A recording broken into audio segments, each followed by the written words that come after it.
Jangan protes saya terus, protes untuk lembaga internasional. Kenapa kamu nggak fair? Sorry kalau sama asing gue agak sebel emang. Habis mereka injek kita, lu gila kita. Iya. Padahal kan Anda udah senior wartawan ekonomi Kompas kan. Anda mesti mulai belajar itu dan ajarkan ke penduduk kita, ke pembaca Anda. Menteri yang kalian suruh turun kemarin nih, yang kalian demo kemarin nih, buka mata kalian ya BMUI, ketua BMUI. Every night at dinner, I'll be there. Every birthday party, I'll be there. Every Christmas, I'll be there. Every night.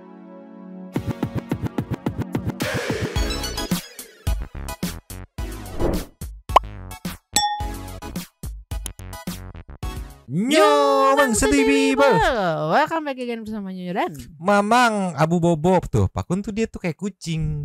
Tuh, lihat senengnya kayak gitu, jilat-jilat gini-gini. Ya, 2 topi mangkok, in here always in here. Jangan lupa buat yang belum subrek silakan dicengklung. Buat yang belum dapat notifikasi silakan dicengkling. Yo. Yes. Santuy People. Masih soal netizen yang demam jempur alias jempur Purbaya dan terkena Purbaya efek nih ya. Jadi di sosmed apapun postingan tentang Pak Purbaya, maksudnya statement apa yang dia keluarin pasti PYP. Ini meluncur dulu yang pertama. Cus. Ninyo dari Menkewri Centang Biru yang sekarang akunnya sedang bersahabat dengan netizen gitu. Kalau kemarin-kemarin kita tahu akunnya sering banget kenapa sih naik mulu pajak? Kenapa sih? Kalau sekarang lagi bersahabat dengan netizen, memposting video 8 jam yang lalu dengan caption September S-nya apa Pak Menku? Ternyata S-nya adalah sidak di kantor pusat. September S-nya apa? Ceki-ceki. Play.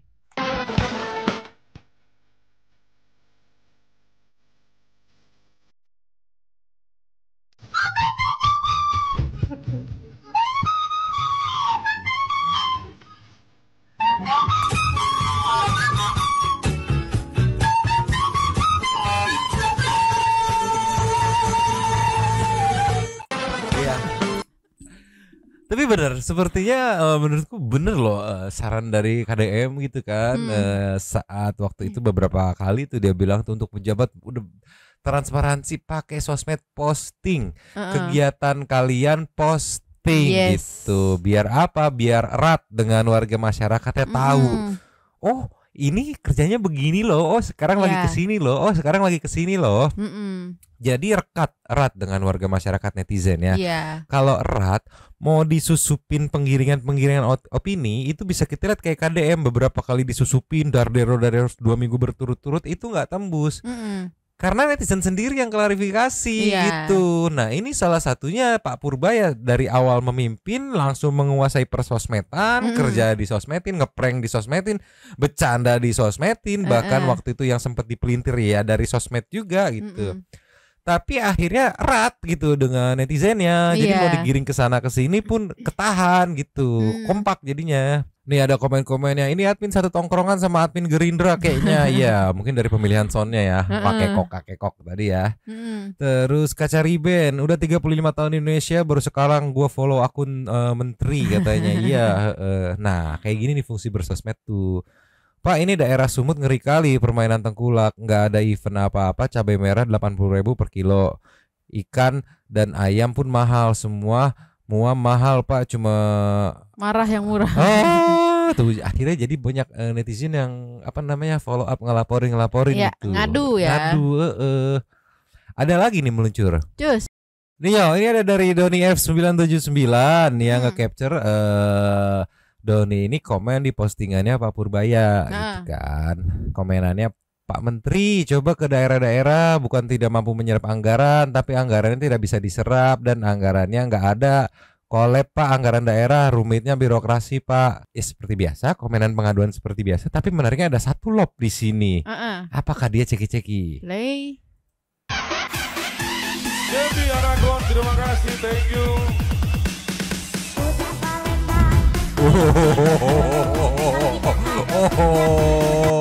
Menyukai komentar tuh. Aku ngerti nih untuk yang mendoakan direspon komennya, tapi untuk pengaduan di marking pakai love doang gitu. Biar nggak ketahuan kan. udah ternotis atau enggak.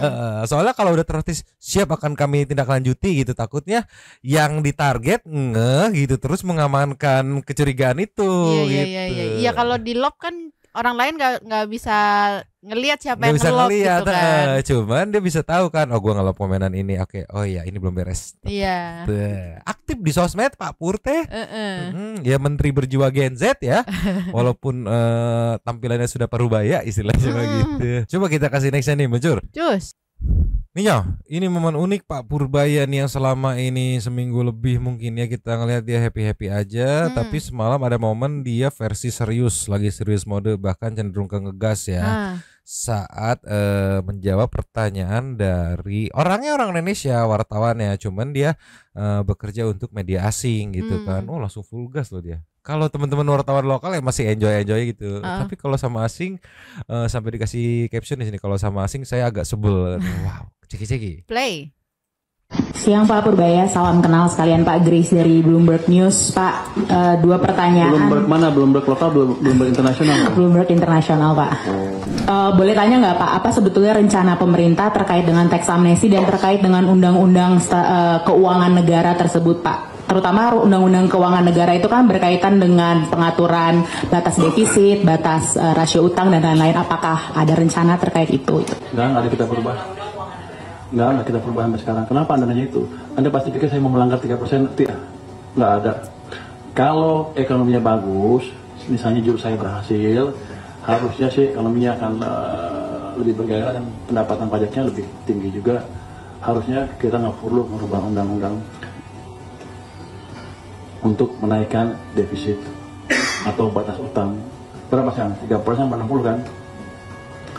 Terus saya ajarin lagi sedikit. Kalau misalnya kita melanggar 3%, apakah kita tidak prudent? Undang-undang itu, batasan 3-60 itu sebenarnya diambil arbitrary, sembarangan. Kalau di teori itu, angka-angka itu untuk melihat apakah suatu negara mampu membayar utang. Jadi sebenarnya yang dilihat adalah 2. Negara itu mampu. Jadi angka-angka itu nggak ngaruh, hanya indikator awal aja. Cuma yang dilihat oleh investor adalah apa dia mampu membayar utang atau mau membayar utang. Gitu. Kita selama ini nggak pernah default. Kekayaan kita juga cukup. Jadi nggak usah takut dengan batas-batas itu. Kalau Anda lihat, Eropa kan masih strict ya. 3% sampai 60 kan. 3% defisit maksimum, 60% utang per PDB. Semuanya dilanggar sekarang. Hampir semua negara yang melanggar. Amerika berapa? Hampir 100% juga. Defisitnya mungkin 6%. Rasio utang ke PDB di atas 100%. Seandainya kita kepepet, seandainya ya. Kenapa mereka boleh, kita nggak boleh? Tahun 2002, saya pernah bikin studi fiskal dengan profesor Jepang. Dia pada waktu memberi masukan ke pemerintah tentang fiskal. Cuman dia nggak bisa ngitung. Jadi dia bisa minta hitungin saya hitung modelnya segala macam. Habis itu selesai dia ngasih tahu Menteri Keuangan pakai model saya. Habis itu seminar dengan dia. Waktu itu rasio utang ke PDB Jepang 125%. Dan dia ngajarin kita nggak boleh 3%. Saya tanya dong ke dia, Pak Takatoshi Ito namanya, itu orang terkenal yang bikin Abenomics di Jepang. Kamu ngajarin saya nggak boleh harus 3%. Kenapa kamu lebih dan rasio utang kamu 125% ke PDB? Dia bilang, itu pertanyaan bagus. Tapi yang saya bisa jelaskan adalah kamu tidak mempunyai privilege seperti Jepang untuk menjalankan rasio utang ke PDB di atas 1% atau di atas 60%. Kan orang aja, nggak ada teorinya, suka-suka dia. Jadi lembaga-lembaga rating itu juga nggak fair juga. Saya pernah debat semuanya mereka. Sekarang Eropa banyak ratingnya apa? E kan, banyak yang E dengan utang seperti itu. Kita lebih bagus kondisinya. Kenapa masih berapa? BBB plus apa sekarang? Inflation rate yang masih di bawah.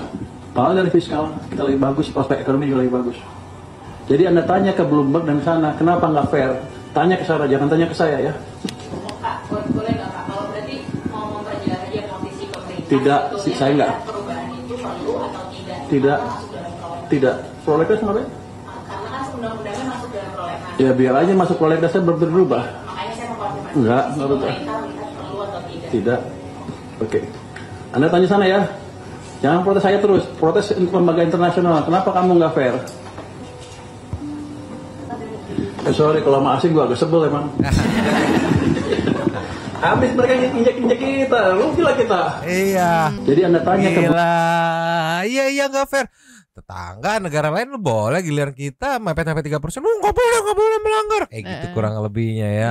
Ya nggak fair lah gitu. Tipikal yang ngelawan nih, nasionalis banget nih. Begitu tahu Bloomberg mana? Lokal, internasional. Langsung mode serius. Kalau lokal kayak ya udah mode wartawan lokal aja gitu. Ibaratnya santai jawabnya. Gila langsung dikuliahin loh, mode serius langsung. Sekian persen istilah-istilah. Aduh, Pak, ntar dulu Pak, ada momen nih Pak. Gila Pak Purbaya, mantap. Sekelas profesor Jepang aja dia libas ya. Tapi keren apa ya, secara tidak langsung dia mengakui kalau dia nasionalis banget gitu kan. Langsung full gas loh begitu tahu media asing nih gitu yang kerjaan yang injak-injak Indonesia nih kan. Langsung mode galak gitu ya. Langsung berubah mode Purbayanya jadi pur serem gitu ya. Tolonglah, mantap Pak Pur. Next lagi. Cus. Nih ya, ada point of view dari konten kreator TikTok ya, Sydney Panjiagung 7. Ceki. Play.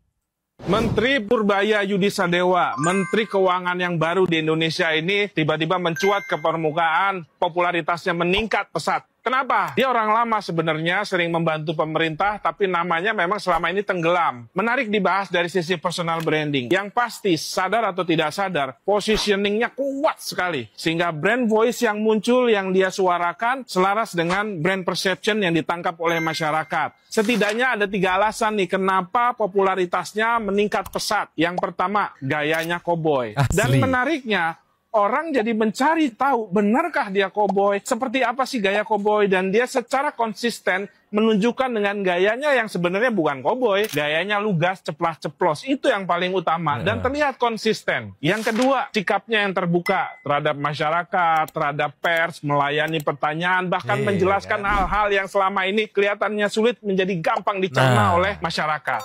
Dan yang ketiga, jangan lupa ini juga penting, ia menyebarkan optimisme. Dia menyebarkan harapan-harapan kepada masyarakat yang mungkin selama ini merasa tertekan, merasa suram, melihat masa depan kehidupan atau masa depan Indonesia kayak tidak ada harapan gitu ya. Dia tiba-tiba memberikan angin segar, memberikan peluang-peluang yang mungkin bisa kita capai dalam konteks pribadi maupun konteks negara. Perhatikan.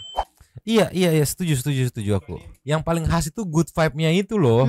Yang sebelum-sebelumnya itu kalau diibaratin, punten kalau salah ya, ibaratnya sebenarnya dia jago, terus lu lemah lu, blon lu nggak bisa apa-apa lu, lemah. Nah kalau sama Pak Pur nih, bisa lu jago nih kita, nih bisa. Kita tinggal miskin-miskin amat nih bisa. Tinggal gue puterin aja nih, ada duit mah ada. Kita nggak kering-kering banget kok gitu. Jadi positif vibe-nya keluar gitu. Sama yang paling menarik ya itu, karena dia mungkin pede, dia bersih, dia transparan gitu, yang akhirnya semua pertanyaan wartawan dilibas, sampai quotes of the day juga dilibas. Coba tolonglah, mantap Pak Pur. Mantap. Kasih nextnya lagi. Cus. Ini momen saat Pak Purbaya men-sliding wartawan senior. Ada juga satu wartawan yang di-sliding gitu karena ya mungkin mempertanyakan soal yang kemarin kebijakan ini bener nggak, bisa nggak, yakin nggak gitu, kurang lebih seperti itu ya. Bisa ditonton di Kompas fullnya, dan ini momen Pak Purbaya menjawabnya yang akhirnya dia membuka bahwa bahasaku sih, aku menyebutnya dia ini bisa dibilang kayak Avenger pas di zaman Covid gitu. Nih ceki. Play. Teorinya memang begitu. Kenapa saya tahu? 2021 kita tes itu. 2021 kan Covid. Harusnya kan hancur ekonomi kita. Kenapa bisa bagus? Karena kita jalankan hal yang sama, tapi yang waktu yang kontrol presiden langsung dari istana dengan perintah khusus yang orang di luar nggak tahu. Yang jelas Anda tahunya katanya ekonominya bertahan nih. Indonesia dipuji-puji dunia internasional. Tapi itu bukan terjadi karena karena kebetulan atau karena emang kita ekonominya kuat, tapi karena ada intervensi moneter dan fiskal yang Anda waktu itu nggak tahu. Saya pikir juga nggak perlu tahu, yang penting Anda happy kan. Anda nggak perlu tahu kita bahaya waktu itu. Kita hampir jatuh 1998 pada waktu itu kalau nggak dibalik kebijakannya. Jadi saya selalu bilang, berbahagialah orang-orang yang nggak mengerti. Pokoknya lu tinggal jajan makan ya happy kerja. Di belakangnya ada itu. Tapi sekarang saya buka karena Anda masih nggak ngerti teori moneter sederhana, teori ekonomi sederhana. Padahal kan Anda udah senior wartawan ekonomi Kompas kan. Anda mesti mulai belajar itu dan ajarkan ke penduduk kita, ke pembaca Anda.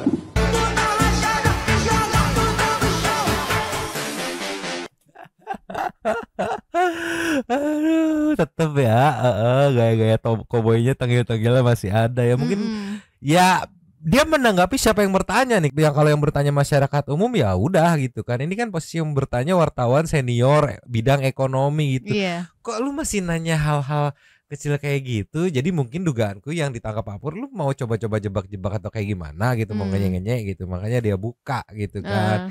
Nih pas COVID ini bisa ketahan, itu di belakangnya kan dia juga kan pernah bilang kan dia dipanggil untuk nopang darurat tuh pada saat COVID dan akhirnya berhasil bertahan gitu. Cuman tidak terekspos siapa-siapanya gitu. Ya definisi bapak-bapak gitu, udah lu anak-anak lu nggak perlu tahu, bapak lu pusing nyari duit, pusing ngurusin buat makan besok gitu. Yang penting lu bisa makan, bisa jajan enak dah. Nah sekarang dia buka nih biar nggak yang apa ya, mungkin kayak kesel kali ya. Ini aduh masih diragukan. Ini udah pernah kita praktekkan kok dan berhasil gitu. Masih aja nanya gitu. Padahal lu senior harusnya tahu. Kena lah dikeramasin. Pak Pur nggak ada takutnya. Lagi yuk. Cus. Ini ada netizen yang ngomel sama ya teman-teman mahasiswa UI ya, yang dimana dia hari pertama apa besoknya setelah pelantikan tiba-tiba demo minta turunin. Waduh, nih ngomel-ngomel ceki-ceki. Play. Menteri yang kalian suruh turun kemarin nih, yang kalian demo kemarin nih, buka mata kalian ya BEM UI, ketua BEM UI. Sekali-sekali kalian senggol tuh ketua DPR ya, ketua kalian tuh Puan Maharani, sekali-sekali kalian senggol. Jangan menteri yang baru menjabat kalian suruh turun. Kan banyak tuh pejabat-pejabat lainnya yang membuat kebijakan yang melenceng. Itu yang seharusnya kalian demo, yang kalian suruh turun. Bukan menteri yang baru menjabat. Ketua BEM UI takut ya nggak kebagian kursi ya di DPR ya? Atau jangan-jangan kalian didanai? Soalnya kemarin pas demo besar-besaran kemarin kalian aja nggak turun. Ini ada menteri keuangan yang baru, kalian turun, kalian demo. Sedangkan kemarin DPR membuatkan kebijakan-kebijakan yang melenceng, kalian nggak turun kan? Ya iyalah, mana mau kalian mendemo orang yang memberi kalian dana kan? Ini. Waduh, terlalu tendensius Bung komentarnya. Tolonglah, Kev How ya, tolonglah. Tapi emang masuk akal sih menurutku ya. Yang baru menjabat belum mengeluarkan kebijakan udah di demo suruh turun. Nah historikal yang pernah membuat kebijakan-kebijakan wadididaw nggak disuruh turun. Aneh kan logikanya kayak gitu. Ya wajar kalau akhirnya Kevau ini mempertanyakan. Ini masuk akal juga. Nah ini kan baru belum mengeluarkan kebijakan, baru sehari tuh turun suruh turun. Apa sih Dear aing mah. Tapi untung Pak Purbaya mental koboy terabas terus. Hari pertama pelantikan rujak abis nih apa di sosmed sama netizen gitu ya. Hari kedua ketiga udah disupport semua sama netizen, bahkan dijagain. Nextnya lagi yo. Terus nih yo, momen sedikit bukan endorse tapi bisa bikin saham produknya naik ini. Saat Menko Purbaya diselamatkan permen saat jumpa pers ceki-ceki. Play. Jadi kan pas jumpa pers gitu. Nah kemudian juga tadi dibahas langsung dengan Bapak Presiden paket penyerapan tenaga kerja dari program unggulan Bapak Presiden. Yang pertama tentu Operasi Desa Merah Putih, itu ada 80.000 karyawan baru, diperkirakan bisa menyerap 681.000 dan targetnya sampai 1 juta orang di bulan Desember. Kemudian Kampung Nelayan Merah Putih, tahun ini targetnya 100 desa, diharapkan bisa menyerap 8 titik, bisa menciptakan 200.000 lapangan kerja. Kemudian revitalisasi tambak di Pantura, aksesnya 20.000 hektar dan menyerap 168.000 tenaga kerja. Kemudian program modernisasi kapal, ini ada 1.000 kapal nelayan. Makasih Pak Menko, saya hanya mungkin menambahkan sedikit saja. Langsung fresh. Permennya Fisherman Friend. Langsung ada komen. Saya langsung ke Indomaret beli Fisherman Friend. Permen habis katanya. Kasihan lo ini kecapean. Permen apa itu mau beli aku? Baru kali ini lihat Menteri nggak jaim katanya. Dijamin permen langsung laku di pasaran. Bintang iklannya nggak kaleng-kaleng soalnya. Aku nggak tahu ada sahamnya nggak. Kalau ada langsung melejit sahamnya perkara. Ngantuk tuh kalau kan gatal langsung makan permen di konferensi pers. Gila benar-benar Purbaya efek. Lagi ya. Terus Nio, ini juga nggak kalah jadi sorotan nih, yang berhasil ibaratnya mensupport Pak Purbaya sampai di titik sekarang nih. Yang kemarin kalau ceritanya tuh kalau nggak mau belajar lu gue cerai itu ya. Ini siapa Ida Yulindina, istri Menku yang ternyata mantan model dan gaya hidup sederhana tuh, mantan model majalah ini waktu masih mudanya. Dan ini tuh ya mengantri di PRJ. Tar dulu atuh. Nih gaya hidup sederhana yang banjir pujian, naik transportasi umum. Wih gila. Prestasinya adalah juara 1 Wajah Femina tahun 1989 tuh. Jadi makin diidolain aja sama netizen gitu. Oh bener-bener sederhana gitu kan. Padahal dua-duanya bukan dari, ibaratnya bukan dari keluarga yang kaleng-kaleng gitu kan. Mantap. Sampai ada yang komen ya, tandai adik-adik si cantik milik si teknik gitu. Ya siap si paling teknik. Siap. Kemarin waktu pelantikan kok nggak didampingi Bu? Lagi kemana? Ada nggak in frame aja kan, belum terkenal pada saat itu. Kasih nextnya. Yes. Ninyo, ada dari konten kreator TikTok Saiful Wardianto yang mengklip momen Pak Purbaya nih, apa penjelasan nih? Pokoknya ada caption, tidak ada gunanya hemat uang jika keributan di mana-mana. Wah, ceki. Play. Ada aspirasi masyarakat yang Anda lihat kan, daerah-daerah terpaksa menaikkan pajak, PBB dan lain-lain yang amat tinggi sekali sehingga menimbulkan instability. Jadi dalam hal itu kita setuju untuk mengurangi keresahan masyarakat dengan memberi tambahan ke daerah supaya daerah punya cukup uang untuk membangun dan menjalankan programnya, sehingga tadi kerentanan tadi bisa diredam sedikit. Jadi kita nggak ada gunanya menghemat uang kalau keributan di mana-mana dan kita nggak bisa ngebangun. Ini sepertinya rugi, tapi sedikit nanti untungnya banyak ketika ekonominya stabil. Saya bukan orang baik, saya orang pelit. Ketika saya kasih uang, saya orang baik, bukan saya orang pelit. Jadi kalau saya keluarin uang, saya pengen return yang besar. Jadi pasti ada alasan yang kuat kenapa saya keluarin itu, supaya nggak ada keributan di masyarakat, daerah bisa membangun, dan pembangunan saya bisa bagus, yang lain-lain di tempat lain, dan pajak saya lebih tinggi kan. Itu investasi saya kira-kira. Tuh, iya, daripada hemat-hemat mikirnya terus daerah pengen ada pembangunan gitu kan, pusat malah menghemat gitu. Akhirnya daerah ngakalin naikin pajak biar dapat sumber dana buat pembangunan gitu. Lah pusat ada nih, daripada lu berisi berantem pengen ngebangun gitu, yang satu kok gue dimintain terus, yang satu pengen ngebangun gak ada biaya, ya udah ini kasih biar ngebangun jadi, nggak usah mintain, nanti naik kan dapat return, lu semua kan pada bayar pajak gitu kan. Nah itu dapat returnnya, terus lu semua nggak berisik, nggak yang ribut, karena kalau ribut nanti lebih mahal biaya ngebenerinnya. Iya masuk akal. Bener-bener strategi bapak-bapak. Udah daripada nak ribut, duit masih ada. Yang satu pengen les, ini ya udah lesin aja. Gitu. Bapak-bapak banget kan. Mantap Pak Pur. Kasih lesnya Cus. Ninyo sebelum kelasnya Ninyo lagi-lagi di repost Duta Jempol, sampai dibikinin akunnya Duta Jempol. Gila netizen, gila iseng banget sumpah. Call me Duta Jempol. Balik lagi postingan Instagram yang sempet di screenshot sama netizen, di repost ulang tuh. Memang beneran jadi Duta Jempol gitu. Sayang banget Pak, buka lagi dong Pak IG-nya Pak, followingnya. Kalaupun bermasalah benerin dulu gitu. Kita sumpah aku udah beberapa ngelihat nih Santuy People Mamang teh captionnya lucu-lucu kayak caption bapak-bapak, terus foto-foto postingannya lucu-lucu kayak gini. Buka lagi dong Pak, tolonglah.